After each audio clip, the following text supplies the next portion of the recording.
Yes. Namaste, everyone. So, I'm in politics, and we always deal with the decision-making process.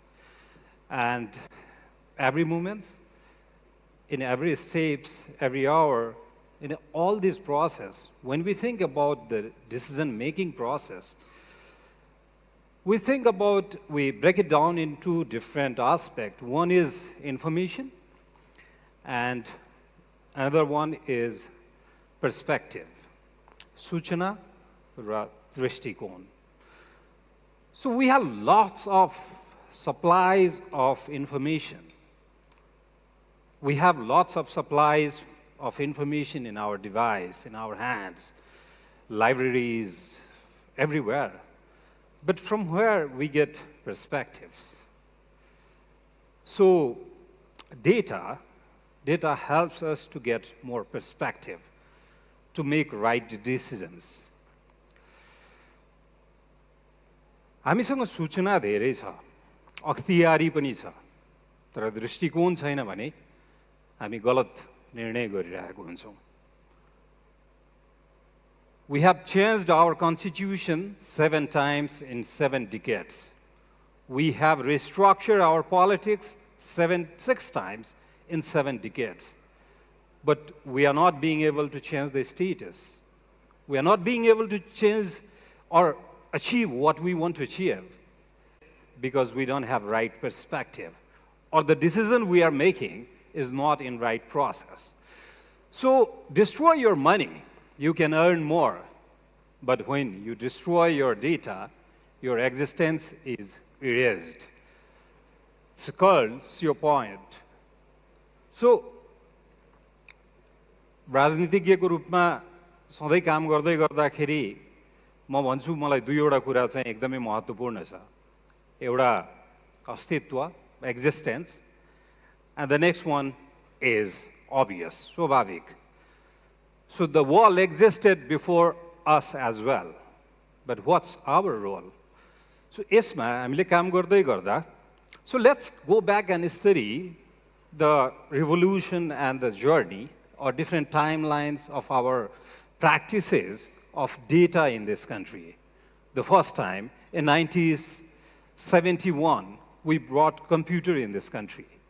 And the second time, 1982, the Data System International, DSI, in the partnership of US-Nepal YI joint venture was formed. In 2007, we had public access to data, right to information. The RTI, the लिएर different practices ले गर्दाखेरि. In 2018, we got YB Machine Learning and Data Science Network, Nepal. The institution was formed in 2018. In 2020, the academic programs, workshop and industry application for data science grew in this country. But हामीले यो सबै chart हेर्दै जाँदा still हाम्रो प्र्याक्टिसेसहरू जति हुनुपर्ने त्यति भइरहेको छैन. So I'm here to talk about the landscape of data in this country. And I have separated my information and my perspective, my understanding in 3 different. One is government, political, second, private sector or economic sector, and the third is education sector and future perspective or future opportunities. In government sector, these all are decision makers we have. So after restructuring of recent politics, and when we got all these 753 local bodies, 7 provinces, government, all these we got as a decision makers. But how they get data to make right decisions? So it's a political landscape for the student who wants to study data science. नेपालमा यो landscape or politically opportunity छ कि छैन? नयाँ आउने or British कलेजमा आउने data science पढ्न चाहने स्टुडेन्टहरूको लागि भने पोलिटिकली यो रिसेन्ट रिस्ट्रक्चरले यति धेरै अपर्च्युनिटी हामीलाई क्रिएट गरिदिएको छ. They are making wrong decisions. Their programs are failing because they are not getting right information and perspective from all the resource or source of information. So, यो सबै हाम्रो लागि चाहिँ पोटेन्शियल ल्यान्डस्केप or मार्केट हो. Second, हामी जाँदै गर्दाखेरि उहाँहरूले गर्ने इनिसिएटिभ्सहरू के हो, what they do. So all these we can take as like where we can contribute. So certain, as a lawmaker, as a policymaker, we always want to contribute. हामी सधैँ contribute गर्न चाहन्छौँ कि उहाँहरूले हाम्रो resourcesहरू right wayमा use गरोस्, taxpayers moneyहरू right ठाउँमा contribute होस्, invest होस् भनेर. तर we think and we get all this information that they are not getting right information. उहाँहरूसँग राम्रो दृष्टिकोण र सही सूचना यो दुईटै पाइरहनु भएको छैन. राम्रो दृष्टिकोण र सही सूचना दुईटै नपाइराखेको कारणले गर्दाखेरि धेरैवटा रङ डिसिजन्स तपाईहरुले हेर्नु भएको होला. कतिवटा समाचारमा सडक नै नभएको ठाउँमा पुल बनाइएको, जहाँ सडक नै छैन तर पुल बनाइदिएको छ हैन. स्टुडेन्ट नै छैन, स्कुल बनाइएको छ. त्यो सबै रङ डिसिजन्सहरू किन भइराखेको छ भने उहाँहरूलाई कसैले त्यो राइट पर्सपेक्टिभ र इन्फर्मेसन दिइराखेको छैन. सो डेटा साइन्सको अपकमिङ स्टुडेन्ट्स अर ग्रेजुएट्सहरूको लागि पोलिटिकल ल्यान्डस्केपमा यो सबै अपर्च्युनिटी हो. अघि हामीले भनेको यो सबै 3 लेभलको गभर्नमेन्ट, 753 स्थानीय निकाय, 7वटा प्रदेश, केन्द्र, यो सबै र यसरी हेर्दाखेरि उहाँहरूको नेपालमा इनिसिएटिभ्सहरू नभएको होइन, तर होम ग्रोन ग्रेजुएट्सहरू नभएकोले गर्दाखेरि कतिवटा इन्फर्मेसन हामीले लोकलाइज गर्न सकिरहेको छैनौँ. बाहिर युनिभर्सिटीबाट आउनुहुन्छ तर यहाँको लोकल कन्टेक्स्टहरू बुझ्न कतिवटा गाह्रो हुन्छ. सो यहीँको कलेजले यो कुराहरू कतै लोकलाइज गरेर लोकल रेलेभेन्सीहरू कन्भिन्स गर्दाखेरि यो इनिसिएटिभ्सहरूको कन्ट्रिब्युसन झन् धेरै हुन्छ.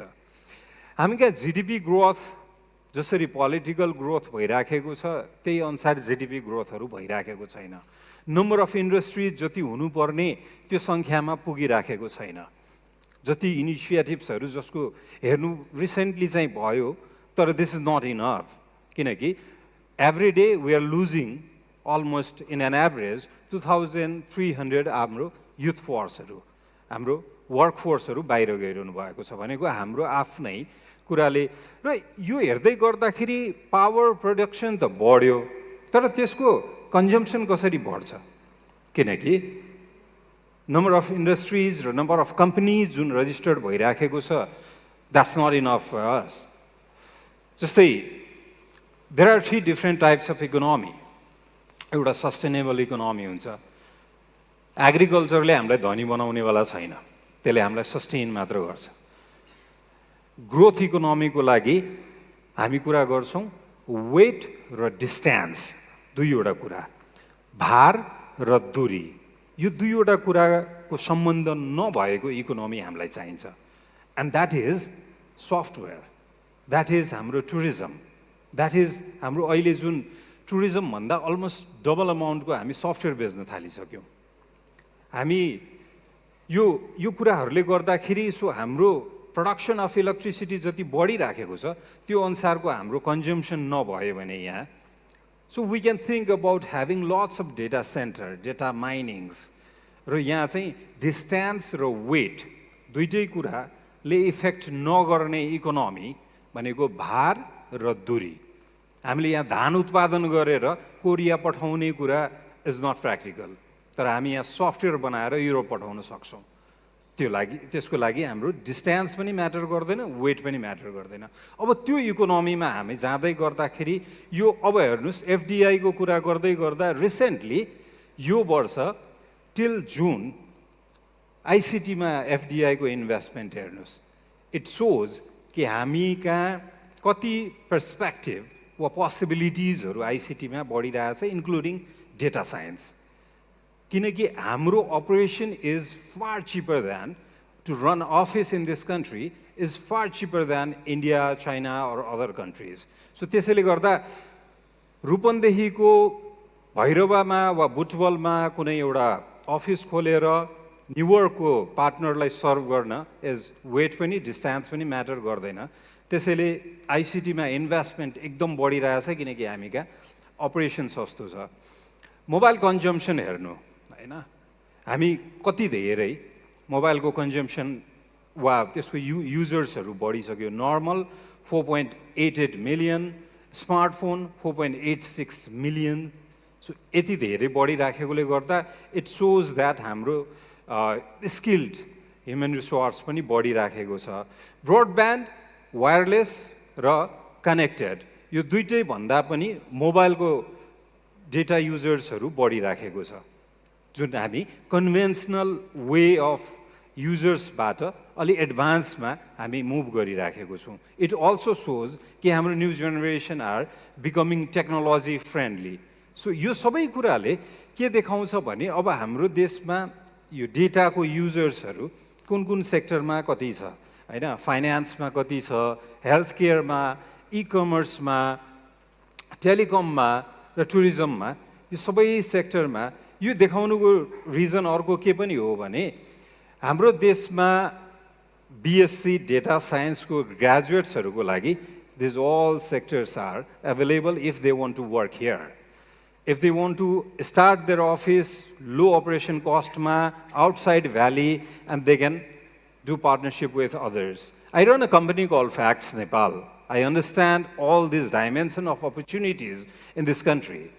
र यो सबै कुराले मैले पोलिटिकल ल्यान्डस्केपमा यसको सम्बन्ध कहाँ छ, प्राइभेट सेक्टरमा यसको सम्बन्ध कहाँ छ, युजर्सहरू कहाँ छ, हामी कहाँ इलेक्ट्रिसिटीको प्रोडक्सन बढिराख्दै गर्दा कन्जम्सनको लागि डेटा साइन्सदेखि डेटा सेन्टरदेखि लिएर माइनिङ्स सब अपर्च्युनिटिजहरू हुँदै गर्दा र अल्सो डिसिजन मेकिङमा कन्स्टिट्युसन र पोलिटिकल रिस्ट्रक्चरिङ हुँदै गर्दाखेरि पनि why we are not going because हाम्रो कन्ट्रिब्युसन टु डिसिजन मेकिङ त्यसको पर्सपेक्टिभ डेटाइज्ड कुराहरूले गर्दाखेरि भइरहेको छैन the graduates or like data science or technology ICT पढ्न जाने स्टुडेन्ट्सको सङ्ख्या is significant but when they go to the masters we don't have enough course so यस्तो कोर्सहरूले गर्दाखेरि it will help us to have our new generation in our country because they can work from here so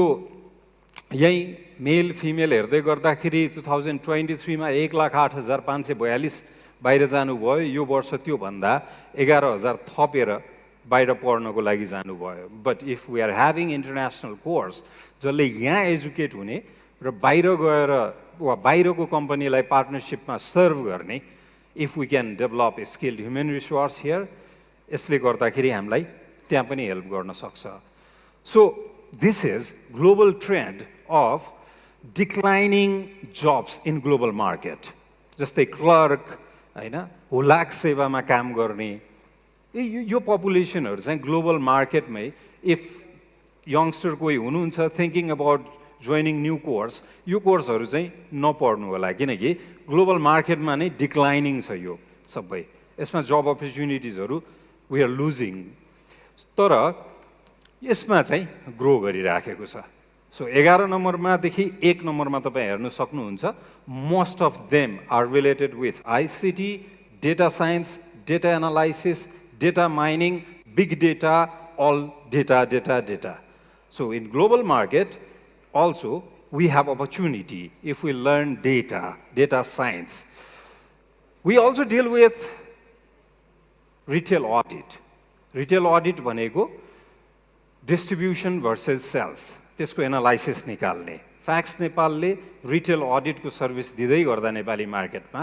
we don't have data science partner in this country अनि वर्षको 3 करोड जति हामीले Indian कम्पनीलाई pay गर्नुपर्छ so if after 5 years your graduates can start a data science company here in Nepal 3 करोडको market त हामी नै दिन सक्छौँ र अर्को कुरा I was talking with Rajan sir कि I am also I want to offer BSc Data Science student of British College to do internship also in our company. Facts नेपालमा. सो यो I want to give my final, offer my final takeaway. The future दुई किसिमको हुन्छ, एउटा default, एउटा intended. अहिलेसम्म हेर्ने हो भने नेपालको एजुकेसन सिस्टममा भएको जुन कोर्सहरू छ, डिफ्रेन्ट कोर्सहरू, यो इन्टेन्डेड छैन, डिफल्ट छ. We already knew, last 20 years, 30 years अगाडि हामीलाई थाहा थियो नि हाइड्रो हाम्रो फ्युचर हो भनेर. तर हाम्रो युनिभर्सिटीले हाइड्रो साइन्स किन पढाएन? इफ वी न्यू कि यो फ्युचर हो भनेर. अनि अहिले पनि हाम्रो टेक्नोलोजीको लागि हामी इन्टरनेसनल ह्युमन रिसोर्समा डिपेन्ड धेरै हुनुपर्छ. If we know ICT, data, all these are our futures. So now I would like to thank you, British College, to starting this course. किनकि यो फ्युचर हो हाम्रो. तर लास्ट पहिला के गर्यौँ भने हामीले हाम्रो फ्युचर टुरिज्म, हाम्रो future high altitude agriculture, niche मार्केटको एग्रिकल्चर, यो सबै कुराहरू भन्यौँ. We keep saying that everywhere. Hydro hydro hydro त म स्कुल क्लासदेखि नै सुनिरहेको छौँ. तर हाइड्रोको स्पेसिफिक एक्सपर्टिज पढाउने कलेज चाहिँ कसैले पनि खोलेन. Because we always believed in default future. Now, we need to start and work in intended future. Example, Chinese AI education is starting with basic understanding at the elementary level and advancing it further. Recently, they have started elementary school ma AI. Finland data infrastructure 15 वर्ष अगाडि पढाउन थाल्यो. Germany र जापानले automobiles पढाउन थाल्यो. They believed that this is my future and I need to educate my population accordingly so that we can earn, we can have better economic infrastructure or situation भनेर. So now we need to start here to educate हाम्रो population लाई, to have such a skill where distance and weight doesn't involve र हामीले data, science, education, software यस्तो हिसाबले skill गर्न सक्छौँ हाम्रो पपुलेसनलाई, जसले गर्दाखेरि they can stay at their home with their parents and they can work in partnership with American and British company, and also they can contribute to our political institutions, government officials, private sector, and utilize all available resources. Thank you for this opportunity. I just wanted to share what I know. Thank you, everyone.